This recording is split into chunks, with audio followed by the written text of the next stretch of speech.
네, 붙들린 자가 강하다라는 주제로 함께 하나님 말씀 나누도록 하겠습니다. 여러분들은 본인의 지나간 인생을 비유를 표현을 한다면 어떻게 표현을 하시겠습니까?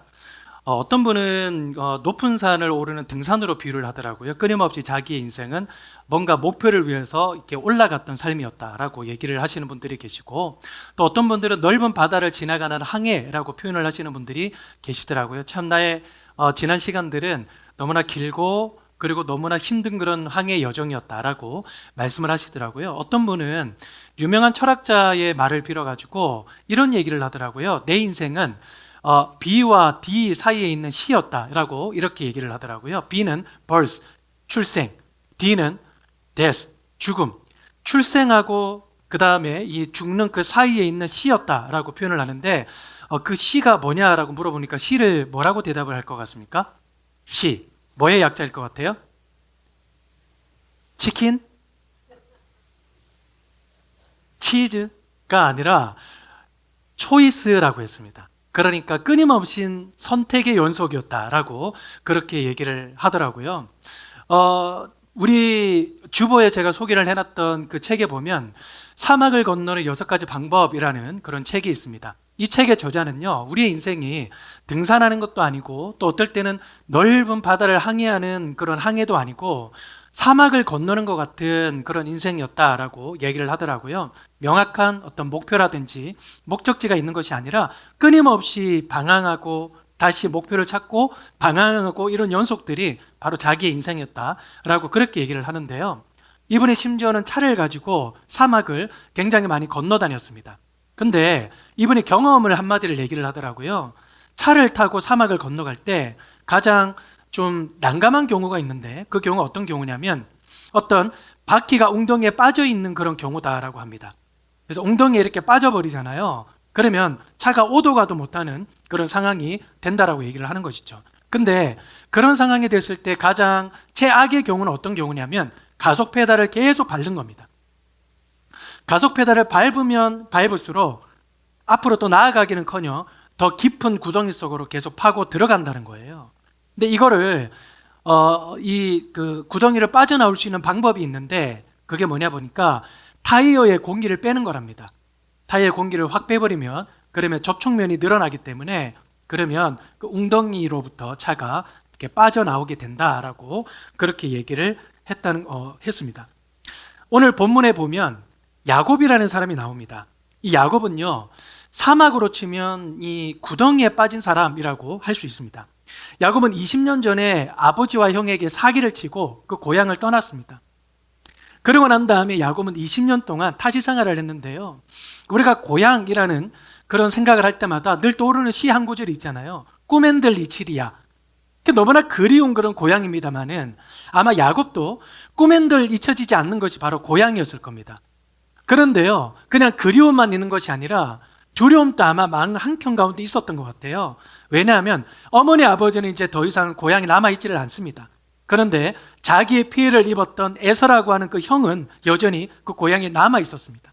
그 고향으로 넘어갈 때 야, 내가 다시 고향으로 넘어가는구나 라고 하는 그리움도 않았겠지만 아마 두려움도 가지고 있었겠죠. 그 사람 마음 가운데는 이 자기의 형이었던 그 사람의 마음에 화가 누그러졌을지, 아니면 여전히 자기를 내가 죽이겠다라고 하는 증오심으로 가득 차 있을지 하나도 장담할 수 없는 그런 상황입니다.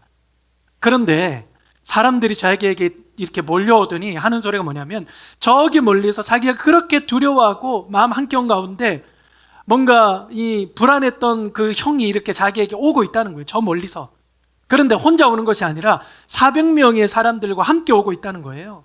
근데 그 400명의 사람들은 그냥 빈손으로 오는 것이 아니라 무기를 다 들고 이렇게 오고 있다는 거예요. 여러분, 이거 야곱의 입장에서는 그린라이트입니까? 아니면 레드라이트입니까? 그린라이트가 아니잖아요. 레드라이트잖아요. 아니, 혼자 오는 것도 아니고 400명을 데리고 온대요. 그 400명의 손에는 칼이 들어있다라고 얘기를 합니다. 그러니까 여러분, 얼마나 두렵겠습니까? 얼마나 두렵겠습니까?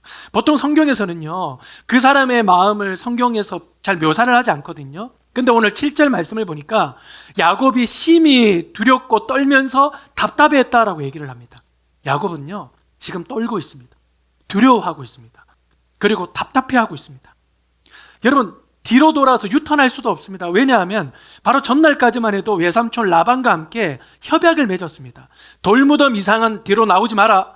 그 넘어가면 휴전선 넘어가는 거야. 언제든 너 죽일 수 있어. 라고 서로가 협약을 맺었기 때문에 뒤로 갈 수도 없고 저 앞으로도 갈 수 없는 그런 상황 속에 이 야곱은 빠져 있었다라고 하는 것이죠. 식구들을 강 저편으로 이렇게 보내놓고 야곱은 홀로 야복강이라고 하는 곳에서 머물고 있습니다. 야복강은요, 지금의 요르단에서 이스라엘로 넘어가기 직전에 자그마한 실개천 같은 곳입니다. 그러니까 옆에 보시면 치동천이 있잖아요. 그 치동천과 같은 거의 비슷한 그런 폭의 아주 야트막한 그런 천이에요. 그 천 주위에 이렇게 앉아서 홀로 시간을 보내고 있습니다. 아마 이 강이요, 야곱에게 있어서는 구덩이처럼 느껴지지 않았을까라고 생각이 됩니다. 오도 가도 못하는 그 구덩이 같은 그런 시간, 바로 이 시간이 바로 구덩이 야복강이었습니다. 혹시 여러분들에게 있어서 야복강이 있다면 그것이 무엇입니까? 적지 않은 사람들이 인간관계를 이야기를 되게 많이 하더라고요. 사람들은요, 사람에게 상처를 받고, 사람들은요, 사람에게 이 우울증을 겪고, 사람은요, 사람으로부터 공황장애를 얻습니다. 그래, 오죽에 쓰면 C.S. 루이스라고 하는 사람이 사람이 겪는 고통의 5분의 4가 다른 사람으로부터 온다라고 이렇게 얘기를 했을까요? 최근에 어떤 사람이요, 잘 모르는 어떤 사람이 자기를 찾아왔습니다. 그러면서 자기에게 이런 부탁을 했대요. 내가 어느 선교단체를 하고 있는데 저희 선교단체는 가난합니다. 그런데요, 우리 선교단체에 와서 좀 강의를 해주십시오 라고 이렇게 말씀을 하셨는데요, 저기 멀리서 강의를 해야 됐대요. 그럼 몇 시간 동안 차를 끌고 가가지고 몇 시간 동안 가서 혼자 이제 내려가셔가지고 기름값 다 지불하고 혼자 밥 다 먹고 강의를 냈는데 강의비도 안 주더라는 거예요. 한 번, 두 번이 아니라 3, 4번 동안 계속해서 부탁을 하더라는 거예요. 그래서 계속 이러다가는 이거 내 생활이 안 되겠다 라고 생각이 돼가지고 그 다음번 부탁을 했을 때 죄송합니다, 이번에는 못 갈 것 같습니다 라고 정중하게 말씀을 드리니까요, 그 전에 4-5번 정도 도와줬던 거를 까마득히 잊어버리고 나중에는 SNS다가 그 사람은 싸가지가 없다, 그리고 돈만 밝히는 사람이다, 그리고 그 사람 내가 잘 되게 해줄 수는 없어도 내가 못 되기는 해주겠다, 그 사람 인생을 막아버리겠다 라고 이렇게 얘기를 했다는 거예요. 사람들이 다 보는 건 SNS에다가. 그분이 저한테 이렇게 얘기를 하시는데요, 울먹이면서 말씀을 하시는 게 뭐냐면, 목사님, 세상에 나르시스트가 너무 많아요. 자기 중심 살기 너무 많아요. 그런데요, 제가 그 사람을 만나지 않았다면 또 좋았을 텐데 그 사람이 그렇게 사람 좋은 얼굴로 저에게 다가와가지고 저에게 이렇게 달콤한 소리로 이렇게 얘기를 할 때는 그런 사람인 줄 몰랐습니다. 그런데 나중에 알고 보니까 모든 사람들이 다 그 사람을 피하고 있더라고요. 내가 그 사람을 피할 수 있었다면 얼마나 좋았을까요? 라고 이렇게 얘기를 하더라고요. 우리들의 인생 가운데 내가 그 사람은 내가 피할 수 있었다면 얼마나 좋았을까? 내가 그 사람에게 친절을 베푸지 않았다면, 그리고 내가 그 사람이 내게 다가왔을 때 내가 그 사람을 받아주지 않았다면 나는 이런 상처를 받지 않았을까? 나는 덜 피곤하지 않았을까? 라고 생각될 만한 사람들이 얼마나 많이 있습니까? 여러분, 우리 인생을 어떻게 살아가야 됩니까? 인간관계를 어떻게 맺어가야 됩니까? 여기 앉아 계시는 우리 성도님들에게 저는 여쭙고 싶어요. 여러분, 우리는 어떻게 사람을 분별하고 구별해야 됩니까? 사람 좋은 사람으로 이렇게 다가올 때는 우리가 어떻게 구별합니까? 유튜브에 보면요, 이런 부류의 그런 그 컨텐츠들이 많이 있거든요. 뭐냐 하면, 이런 사람은 뒤도 돌아보지 않고 손절하십시오. 이런 사람은 뒤도 돌아보지 않고 그냥 대화를 끊으십시오. 아예 만나지도 마십시오 라고 이렇게 얘기를 하시는 컨텐츠들이 굉장히 많이 있습니다. 제가 그런 컨텐츠들을 볼 때마다 어떤 생각이 드냐면, 야, 이런 사람들 다 손절해버리면 주위에 인간관계가 누가 남아있을까? 누가 남아있을까?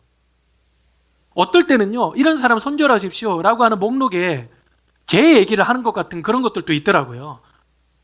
여러분, 이거는요, 누구도 이거는 구별할 수 없고 빠져나갈 수가 없습니다. 이걸 어떻게 우리가 구별하겠습니까? 주변에 우리 배우자를 위해서 기도하시는 분들이 얼마나 많습니까? 배우자가 구원받는 그런 사람이 되도록 기도하는 사람들이 얼마나 많이 있습니까? 어떤 부모님들은요, 자녀들을 놓고 기도하시는 분들이 얼마나 많이 있습니까? 이 세상의 마귀의 그런 손아귀에 잡혀 살아가는 것이 아니라 살아계신 이 하나님의 사랑에 붙들린 그런 자녀들이 되도록 기도하는 그런 부모님들이 얼마나 많이 있습니까? 여러분, 자녀들은 어떻습니까? 부모님들의 구원을 위해서 기도하는 자녀들이 여러분 얼마나 많이 있습니까? 얼마나 많이 있습니까? 제가 그분들을 보면요, 다른 사람들보다 더 노력하지 않아서 그런 기도를 하시는 분들은 저는 별로 못 봤습니다. 웬만한 사람들보다도요, 자기의 가족이 구원받도록, 자기의 가족이 믿음이 생기도록, 또 교회에 나올 수 있도록 열심히 기도하시는 분들을 저는 너무나 많이 봤습니다. 그런데요, 노력을 1도 하지 않았는데 그냥 자기의 자녀들이, 또 자기의 부모님이, 자기의 배우자가 잘 믿고 신실하게 주님을 의지하는 사람도 저는 제법 많이 봤습니다. 여러분, 이거요, 우리 인간적인 노력으로 되는 겁니까? 우리 인간적인 노력으로는 잘 되지 않는다라고 하는 것이죠. 구덩이에 갇혔던 야곱은요, 자기의 원래 성격 같았으면 최선의 가속 페달을 아마 밟았을지도 모릅니다. 가족들에게 뭐라도 싸울 수 있는 무기를 지어준다든지, 아니면 어디라도 도망갈 수 있도록 최선을 다해서 아마 도망을 갔어요. 아니면 더 깊은 구덩이를 파서라도 아마 이 사람은 도망가도 충분히 도망갔을 그런 사람이었을 겁니다. 그런데요, 이 사람은 그렇게 하지 않잖아요. 여러분, 이 사람은 어떤 사람입니까? 이름이 야곱입니다. 야곱의 뜻이 뭡니까? 바로 속이는 자라는 뜻이잖아요. 그리고 콱 움켜쥐는 자라고 하는 그런 뜻이지 않습니까? 그래, 이름 자체가 사기꾼이라는 그런 뜻입니다. 제 친한 우리 목사님 이름 중에 이 이름이 있는데 김기만이라는 이름이 있습니다. 이름 자체가 기만이에요. 기만. 그리고요, 어떤 사람의 이름을 보니까 김강도가 있더라고요. 김강도가 있고요. 그리고 이게 실제로 있는 이름인지는 모르겠는데 우리나라에 실제로 등록된 이름 중에요, 방구뽕이 있더라고요. 방구뽕. 네, 이름이 구뽕입니다. 구뽕. 진짜 그런 이름이 있습니다. 야곱이라는 이름 자체가 확 움켜쥐는 자, 자기가 원하는 것을 위해서는 수단과 방법을 가리지 않을 정도로 최선을 다해서 사기치고 거짓말하는 사람, 그 사람이 바로 이 야곱이라고 하는 그런 사람입니다. 그런데 이 사람은요, 소극적으로 대응할 뿐 적극적으로 대응하지 않습니다. 대신 무엇을 하고 있느냐면 야복 강가에서 자기의 그 구덩이에서요, 최선을 다해서 가속 페달을 밟는 것이 아니라 자기의 이 바퀴에서 공기를 빼버립니다. 뭐를 하고 있습니까? 어떤 사람과 지금 씨름을 하고 있는데요, 이 어떤 사람과 씨름을 하고 있다라고 이렇게 얘기를 할 때 이 사람은요, 그냥 일반 사람이 아니라, 또 어떻게 보면 일반 천사가 아니라 뒤에 보면 하나님과 겨루었다라고 하는 그런 말씀에 보면 하나님이 바로 사람의 몸을 입고 이 땅에 내려오셨다라고 하는 것이 훨씬 더 성경적인 해석입니다. 바로 그분과 함께 밤새도록 붙잡고 씨름을 하고 있습니다. 심지어는요, 야곱의 허벅지에 뼈가 부러졌는데도 끝까지 포기하지 않고 놓지 않습니다. 그 이유가 26절에 나와 있는데요, 우리 다 같이 한번 읽도록 하겠습니다. 시작. 그가 이르되 날이 세려하니 나로 가게 하라. 야곱이 이르되 당신이 내게 축복하지 아니하면 가게 하지 아니하겠나이다. 여기에 보니까 나를 축복하십시오. 그 전까지는 절대로 이 손을 놓칠 수가 없습니다. 제발 저를 살려주십시오. 제발 저와 함께 해주십시오. 그렇지 않으면 저는 죽습니다. 저는 절대로 놓치지 않겠습니다. 그래, 한쪽 다리가 부러지는 것이 아니라 두 다리가 다 부러져도, 지금 제가 온 만신창이가 되어도 저는 절대로 하나님을 놓치지 않겠습니다 라고 하는 굳은 교리를 가지고 지금 하나님과 씨름을 하고 있습니다. 하나님은요, 우리의 기도를 사용하십니다. 에스겔서의 말씀을 보니까 하나님께서 이 민족을 회복시키시겠다라고 약속하셨습니다. 그러고 난 다음에 백성들에게 뭐라고 말씀하셨냐면 너희들도 이렇게 되도록 기도하라 라고 이렇게 말씀하세요. 여러분, 다 준비하셨는데 왜 기도하라 말씀하셨을까요? 우리의 기도를 하나님께서 사용하시겠다는 거예요.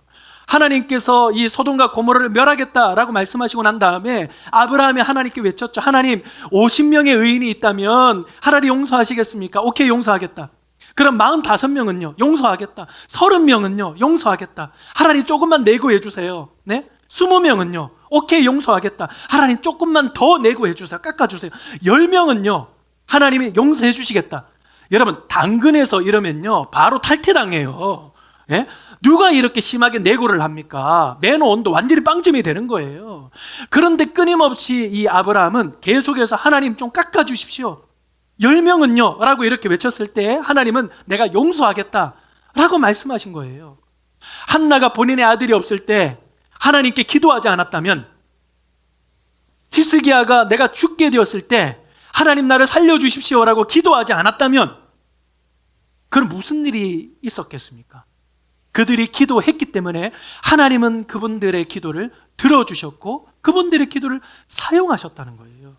우리가 기도하지 않으면 아무런 일이 벌어지지 않습니다.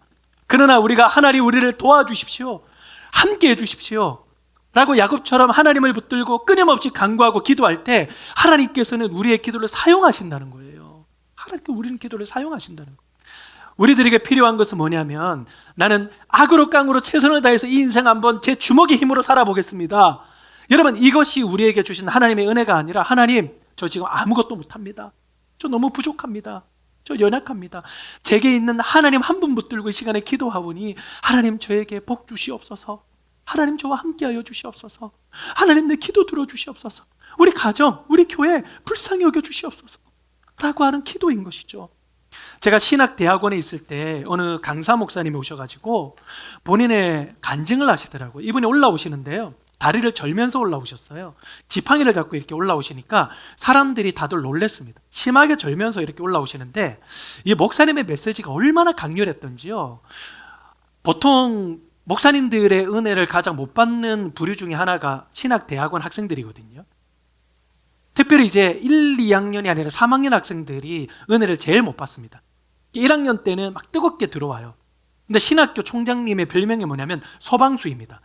뜨겁게 들어오는 신학생들을요, 이 불 꺼라라고 하면서 2, 3학년 되면 차갑게 식는다고 그래가지고 3학년이 되면 완전히 해이론자가 되거든요. 그런데요, 신대원 3학년 학생들이 그렇게 은혜를 받았던 기억이 납니다.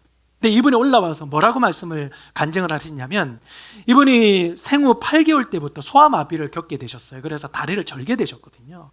또 언제 주님을 만났느냐면 고등학교 2학년 때 주님을 만나고 나서 자기는 이제 내가 하나님의 말씀을 전하는 목사가 되겠습니다라고 결단을 했다는 거예요. 근데 그때부터 하나님 앞에 하루도 빠짐없이 기도했던 게 뭐냐, 하나님, 제가 하나님을 잘 섬길 수 있고 하나님의 말씀을 잘 전할 수 있도록 이 다리를 좀 낫게 해주십시오. 자, 하나님 위해서 살겠습니다 라고 기도했는데요, 정말 하루도 빠짐없이 그렇게 열심히 기도했다는 거예요. 4년 동안을 기도를 했는데 다리가 나아지기는커녕 하나도 나아질 기미가 보이지 않더래요. 이번에 미국에서 그때 당시에 살고 계셨는데 어떤 강구를 들었습니다. 치유와 회복을 위한 기도회가 있다라고 하는 그런 강구를 듣고 그 정해진 시간에 맞춰서 그 교회를 가서 말씀을 들었습니다. 근데 목사님이 설교를 하시는데요, 사람들이 은혜를 받았대요. 근데요, 이분은 화가 나더라는 거예요. 목사님이 뭐라고 설교를 하시냐면, 누구든지 믿음으로 기도하면 여러분들의 모든 문제는 다 해결될 것입니다 라고 이렇게 기도하듯이 사람들에게 선포를 했다는 거예요. 그러니까 이 목사님의 마음속에, 아니, 그럼 나는 뭔가 4년 동안 하루도 빠짐없이 하나님께 나의 다리가 낫도록 기도했고, 그리고 4년 동안 열심히 기도했는데 내가 믿음이 없다는 거야? 그리고 하나님 내 기도 안 들어주신다는 거야? 나는 뭐야? 라고 하면서 화가 났대요. 말씀이 끝나고 나서 설교를 하신 목사님을 붙들고 따졌대요. 목사님, 제가 이렇게 다리가 힘들어가지고 이렇게 4년 동안 기도를 했습니다. 하나님께서 믿음으로 기도하면 다 들어주신다는 건 맞습니까? 라고 이렇게 얘기하니까 목사님이 맞아. 근데 제 다리가 하나도 낫지 않았는데요? 그러니까 그 목사님이 질문을 했대요. 이봐, 사도 바울이 육체의 가시, 그러니까 질병이 있어서 하나님 앞에 낫게 해달라고 3번 기도했어. 그러면 사도 바울의 이 육체의 가시인 질병은 나았을까 안 나았을까 질문했다는 거예요. 여러분 한번 대답해 보세요. 나았어요 안 나았어요? 똑같이 안 나았는데요? 라고 대답을 하니까 목사님이 나았어. 네? 사도 바울은 하나님의 말씀을 더 잘 전하고 하나님을 더 잘 따라가기 위해서 자기의 육체의 가시를 없애달라고 기도했어. 그런데 하나님은 사도 바울이 더 주님을 잘 따르고 더 주님의 말씀을 능력 있게 전할 수 있도록 하기 위해서 그 육체의 가시를 거두지 않은 거야. 그래서 나중에는 사도 바울이 내가 약할 때에 곧 강함입니다 라고 그렇게 고백하지 않았나? 다시 물었대요. 사도 바울은 다시 자기의 육체의 질병이 낫게 해달라고 기도했을까? 안 했을까? 라고 질문했습니다. 여러분 뭐라고 대답하겠습니까? 안 했겠죠? 그분 또 안 했는데요? 라고 이렇게 대답을 했습니다. 그러니까 그분이 하시는 말씀이, 그게 바로 하나님이 사도 바울을 낫게 하신 거야. 물론 육체의 질병 불편하게 하는 것은 남았겠지. 그러나 그 육체의 질병, 그것으로 인해서 더 예수님을 잘 따라갈 수 있고 더 능력 있게 말씀을 전할 수 있게 된 바울이라면 그게 하나님께서 바울에게 주신 복 아니겠나? 그 응답 아니겠나? 그 순간에요, 그 목사님의 그 다리가 완전히 나아버렸대요. 쩔뚝거리는 그 다리는요, 그냥 평생 갔대요. 육체의 불편함은 그대로 남아 있었지만 마음의 불편함은 사라지고요. 그리고 내가 저주를 받았나? 그리고 내가 다른 사람들에 비해서 나는 장애를 가지고 있으니까 나는 하나님이 덜 사랑하나? 라고 하는 마음이 드는 것이 아니라 하나님께서 나의 이 약함을 사용하시겠다 라고 그렇게 고백하고 결심하니까요, 나의 이 약함이 강함입니다 라고 그렇게 고백을 하게 됐고요, 이 목사님이 하나님 앞에 최선을 다해서 붙들고 씨름하고 하나님을 의지했을 때 하나님은 그분의 불편한 발이 되어 주셨습니다. 전 세계를 다니면서 능력 있게 말씀을 전하고 계세요. 두 다리가 튼튼하신 분보다. 이분은 다른 사람이 아니라 하나님을 붙들고 씨름했고 하나님은 그 사람의 답이 되어 주셨습니다.